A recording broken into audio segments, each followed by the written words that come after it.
तो आज हम आकर्षण के मनोविज्ञान की मतलब साइकोलॉजी ऑफ अट्रैक्शन की दुनिया में उतर रहे हैं। हमारे पास एक किताब के कुछ हिस्से हैं, decoding attraction, psychology, signals and self respect.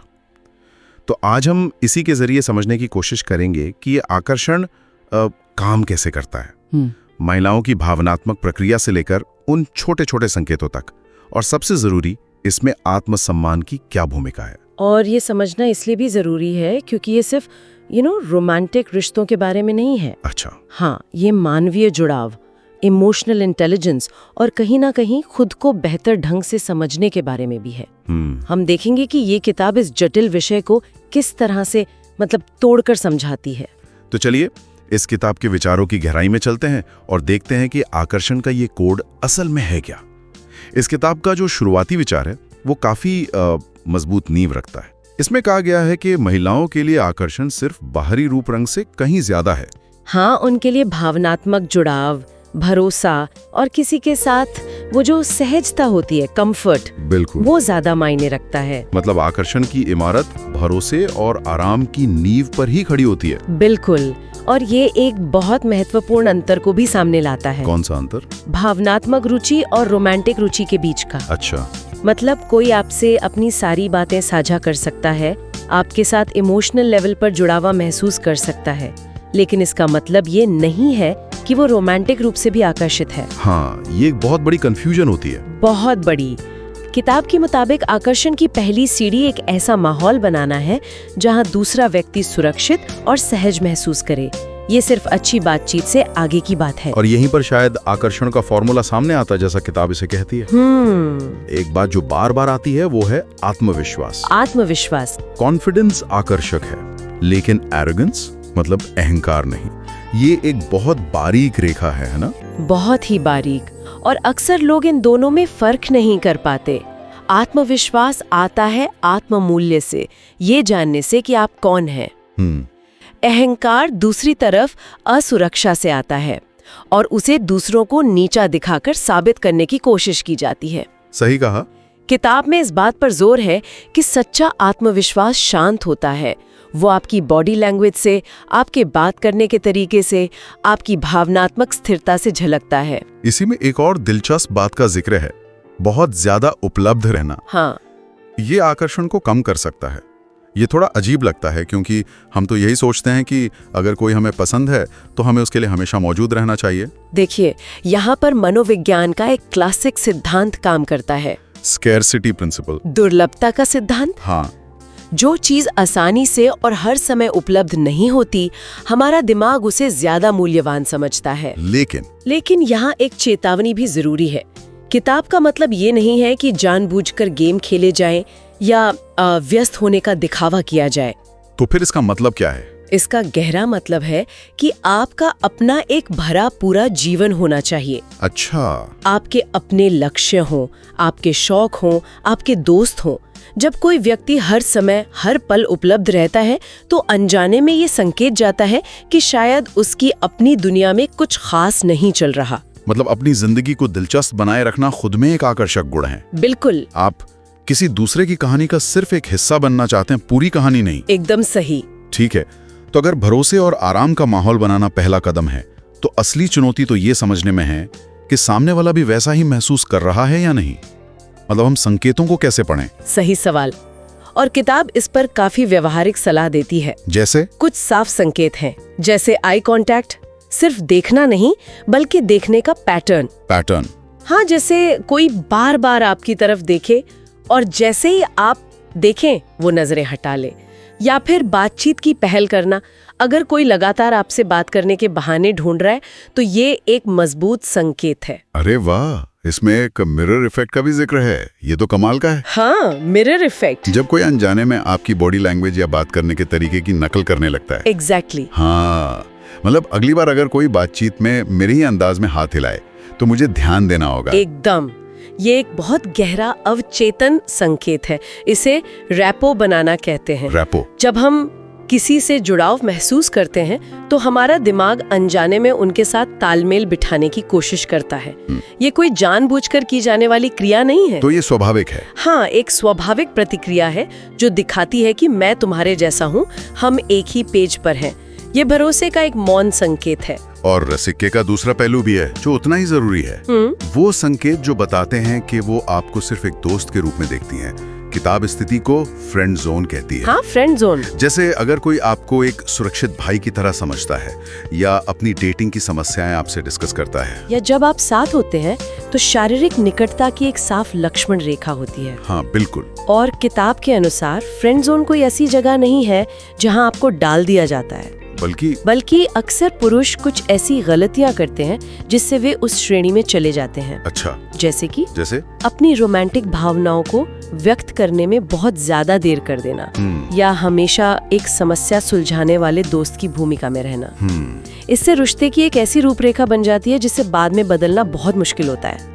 ये साफ करता है कि दोस्ती और रोमांटिक आकर्षण के संकेत बहुत अलग होते हैं और उन्हें सही ढंग से पढ़ना बहुत जरूरी है। बिल्कुल। संकेतों को समझने से आगे बढ़कर किताब एक और बहुत जरूरी और शायद थोड़े गंभीर पहलू पर ध्यान खींचती है। हाँ। उन संकेतों को पहचानना जब कोई आपका सिर्फ इस्तेमाल कर रहा हो। बिल्कुल, रेड फ्लैग्स। हाँ, इसमें कुछ लाल झंडों का जिक्र है, जैसे कोई सिर्फ तब बात करे जब उसे कोई काम हो या वो अकेला महसूस कर रहा हो। और इसमें एक बहुत ही आम पैटर्न है जिसे किताब इमोशनल डंपिंग कहती है। Emotional dumping. हाँ, ये तब होता है जब कोई व्यक्ति आपको अपनी सारी नकारात्मकता, सारी समस्याओं का कूड़ेदान समझ लेता है, लेकिन आपकी भावनाओं में उसकी कोई दिलचस्पी नहीं होती। बिल्कुल, वो सिर्फ हल्का महसूस करने के लिए आपका इस्तेमाल करता है। ये इमोशनल डंपिंग वाली बात ये तो बहुत होती है। हम सभी का कोई ना कोई ऐसा दोस्त होता है जो सिर्फ तभी फोन करता है जब उसे अपनी समस्याएं बतानी होती हैं। और जैसे ही आप अपनी बात शुरू करते हैं उसे कोई जरूरी काम याद आ जाता है। एकदम। और इसी से जुड़ा एक और आधुनिक डेटिंग का शब्द है ब्रेड क्रम्बिंग। Bread crumbing. हाँ, किताब में इसका भी उल्लेख है। इसका मतलब है किसी को बस उतने ही संकेत या ध्यान देना जिससे उसकी दिलचस्पी बनी रहे, लेकिन कभी भी कोई ठोस प्रतिबद्धता न दिखाना। सही। मतलब ये वो लोग हैं जो आपको हफ्ते में एक बार एक मैसेज भेज देंगे, शायद आपकी किसी पुरानी तस्वीर पर कमेंट कर देंगे, लेकिन जब आप मिलने का प्लान बनाने की कोशिश करें तो हमेशा व्यस्त रहते हैं। एकदम सही। ये आपको भावनात्मक रूप से उलझाए रखने का एक तरीका है, बिना किसी वास्तविक निवेश के। जैसे कोई रोटी के छोटे छोटे टुकड़े फेंकता रहे ताकि आप उम्मीद में उसके पीछे पीछे चलते रहें। बिल्कुल। ये एक तरह का भावनात्मक हेरफेर है जो आपको आशा और भ्रम के बीच लटकाए रखता है। किताब में माइंड गेम्स खेलने वाली महिलाओं के व्यवहार के बारे में भी एक सेक्शन है, जैसे हॉट एंड कोल्ड बिहेवियर, कभी बहुत ज्यादा ध्यान देना और फिर अचानक पूरी तरह से गायब हो जाना। हाँ, तो ये हॉट एंड कोल्ड बिहेवियर एक तरह का इमोशनल रोलर कोस्टर है। एक पल आपको लगता है कि आप सबसे ऊपर हैं और अगले ही पल आपको नीचे गिरा दिया जाता है। हाँ, और ये बहुत उलझाने वाला हो सकता है। इसका मकसद अक्सर सामने वाले को असंतुलित रखना होता है ताकि नियंत्रण बना रहे। अच्छा। इसी तरह जानबूझकर आपको जलन महसूस कराना भी एक माइंड गेम हो सकता है। लेकिन इन सब चेतावनियों के बाद अच्छी बात यह है कि किताब सिर्फ समस्या ही नहीं बताती, बल्कि समाधान भी देती है। और समाधान क्या है? इन सब चीजों से खुद को कैसे बचाया जाए? देखिए, इसका सबसे मजबूत तरीका है अपनी सीमाएं बनाना, बाउंड्रीज, और उन्हें स्पष्ट रूप से लागू करना। ये सीखना कि ना कैसे कहा जाए। अगर कोई सिर्फ जरूरत पर आपको याद करता है तो आप उसकी कॉल का जवाब न देने का फैसला कर सकते हैं। और इमोशनल डंपिंग का क्या? अगर कोई आप पे इमोशनल डंपिंग कर रहा है तो आप कह सकते हैं, मुझे लगता है कि तुम्हें इस बारे में किसी पेशेवर से बात करनी चाहिए। ये स्वार्थ नहीं है, ये आत्मसंरक्षण है, सेल्फ प्रोटेक्शन। बिल्कुल। किताब की सबसे जरूरी बात यही है, सबसे पहले खुद को और अपने मानसिक सुकून को महत्व देना। किसी के अनौपचारिक थेरेपिस्ट बनने से बचना। सही। तो घूम फिरकर बात एक ही जगह आ जाती है, आत्मसम्मान।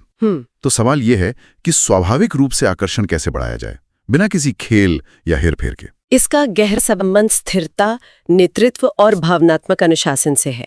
किताब एक हाई वैल्यू मैन की तरह संवाद करने पर जोर देती है। एक मिनट, ये हाई वैल्यू मैन शब्द ये आजकल इंटरनेट पर बहुत इस्तेमाल होता है और कभी-कभी ये थोड़ा सतही लगता है। क्या किताब इसे पैसे या स्टेटस से जोड़ती है या इसका कोई गहरा मतलब है? ये बहुत अच्छा सवाल है, क्योंकि इस शब्द का बहुत गलत इस्तेमाल हुआ है। हाँ। किताब के संदर्भ में हाई वैल्यू का पैसे, शक्ल या स्टेटस से कोई लेना देना नहीं है। तो फिर क्या है? इसका मतलब है एक ऐसा व्यक्ति जिसके पास उच्च आंतरिक मूल्य है। आंतरिक मूल्य? हाँ, यानी वो भावनात्मक रूप से मजबूत है, वो अपनी भावनाओं को समझता है और नियंत्रित करता है। उसके जीवन का एक उद्देश्य है, लक्ष्य है, जिनके लिए वो काम कर रहा है। और सबसे जरूरी, हाँ, वो दूसरों के सत्यापन मतलब वैलिडेशन पर निर्भर नहीं है। अच्छा, तो ये बाहरी दिखावे के बारे में नहीं बल्कि एक मजबूत आंतरिक चरित्र बनाने के बारे में है। बिल्कुल। और मनोवैज्ञानिक स्तर पर देखें तो जब कोई इंसान दूसरों के वैलिडेशन पर निर्भर नहीं होता तो वो एक तरह की भावनात्मक स्वतंत्रता का संकेत देता है। ये सामने वाले को अवचेतन रूप से बताता है कि ये व्यक्ति अपनी खुशी के लिए किसी और पर बोझ नहीं बनेगा। और यही स्वतंत्रता? हाँ, यही स्वतंत्रता और आत्मनिर्भरता आकर्षण का केंद्र बन जाती है। किताब का अंतिम अध्याय इसी पर केंद्रित है। एक ऐसा पुरुष बने जिसका महिलाएं सम्मान करें। सम्मान आकर्षण से पहले आता है। बिल्कुल। और ये सिर्फ आकर्षित करने तक ही सीमित नहीं है, ये सही साथी चुनने के बारे में भी मार्गदर्शन करती है। हाँ, किताब का एक अध्याय कुछ बहुत ही व्यावहारिक सवाल पूछने के लिए देता है जो किसी भी रिश्ते की शुरुआत में खुद से पूछने चाहिए। जैसे क्या वो आपके लक्ष्यों का समर्थन करती है? क्या वो आपके समय का सम्मान करती है? क्या वो भावनात्मक रूप से परिपक्व है? हाँ, और ये सवाल सतही आकर्षण से परे जाकर रिश्ते की गहराई को परखते हैं। क्या आप दोनों एक ही टीम में हैं? क्या वो आपकी जीत में खुश होती है? बिल्कुल। क्या जब आप दोनों में असहमति होती है तो वो सम्मानजनक तरीके से बात करती है? ये पूरी चर्चा को एक बहुत ही महत्वपूर्ण बिंदु पर ले आता है। लेकिन इसका अंत एक गहरे और सार्थक संबंध की नींव पर होता है। तो संदेश साफ है, बाहरी तकनीकों से ज्यादा जरूरी है खुद पर काम करना। ये आकर्षण का पीछा करने के बजाय उसे अपनी ओर खींचने का दर्शन है। एकदम। जब आप अपने जीवन में उद्देश्य, स्थिरता और आत्मसम्मान जोड़ते हैं तो सही व्यक्ति स्वाभाविक रूप से आकर्षित होता है। एकदम सही। आकर्षण एक नतीजा है, लक्ष्य नहीं। लक्ष्य है एक बेहतर, ज्यादा संपूर्ण और आत्मजागरूक इंसान बनना। तो आज हमने डिकोडिंग अट्रैक्शन किताब के जरिए आकर्षण के मनोविज्ञान को कई परतों में समझा। हाँ, एक पूरी यात्रा की तरह था। हाँ, शुरुआत भावनात्मक जुड़ाव और भरोसे की नींव से हुई, फिर हमने संकेतों और उन लाल झंडों को पहचाना जिनसे सावधान रहना है, और अंत में चर्चा खुद के विकास और सही साथी चुनने पर आकर समाप्त हुई। बिल्कुल। ये किताब बहुत सारी जानकारी देती है, लेकिन इसके अंत में एक विचार है जो सोचने पर मजबूर करता है। क्या है वो? किताब का पूरा जोर खुद के मूल्य को बढ़ाने पर है ताकि सही साथी आकर्षित हो। यहाँ एक सवाल उठता है, क्या किसी का मूल्य दूसरों को आकर्षित करने के लिए बनाया जाता है या ये खुद के लिए बनाया जाता है, और आकर्षण उसका एक स्वाभाविक नतीजा होता है? मतलब प्रेरणा का स्रोत क्या है? हाँ, प्रेरणा का स्रोत क्या है, बाहरी या आंतरिक? और ये स्रोत आपके सफर और उसके परिणाम को कैसे बदल सकता है?